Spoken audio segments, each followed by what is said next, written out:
Hey everyone, Mr. Shachter here with your first exponential word problem. Let's take a look.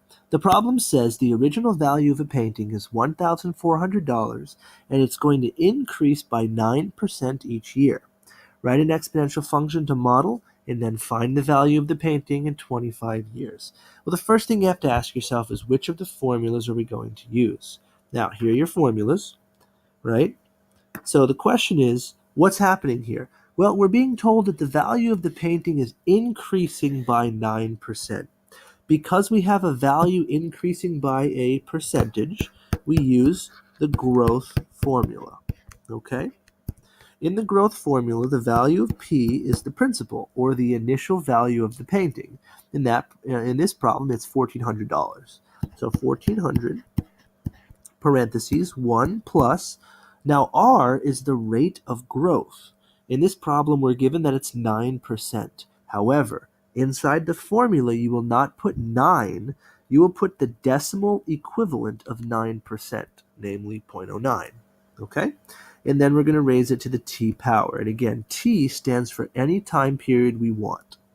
Now we will actually go get the answer to the second part of the question. So now that we have the formula, let's go ahead and plug in the number 25. That's going to solve for the value of the painting in 25 years. So let's pull out the old calculator here.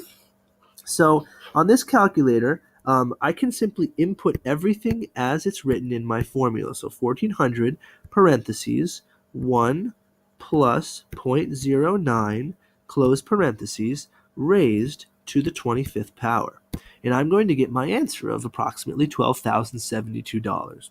But in the event that you are using a calculator that looks more like this, you're going to have to be a little bit more strategic because your calculator can only do one operation at a time. So the first thing you have to do if you're using the calculator that can only do one operation is you actually have to start order of operations. I can't move the page. Oh, there it goes. You're going to have to start in your parentheses. Okay, so 1 plus 0.09 is, of course, 1.09, but let's just do the calculation. There it is. Then you ask yourself, do I move on to exponents or do I do multiplication? The answer, exponents. On this calculator, the exponent key is x raised to the y power. So I'm going to press that, and then it's going to give me the little caret, and I'm going to type the 25th power, and that's going to give me this crazy decimal. And I'll finally end by multiplying by 1,400. Okay?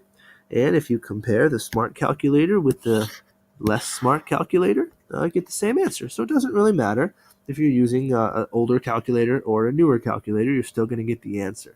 It's just the older calculator, you're going to have to do out the number of steps. All right?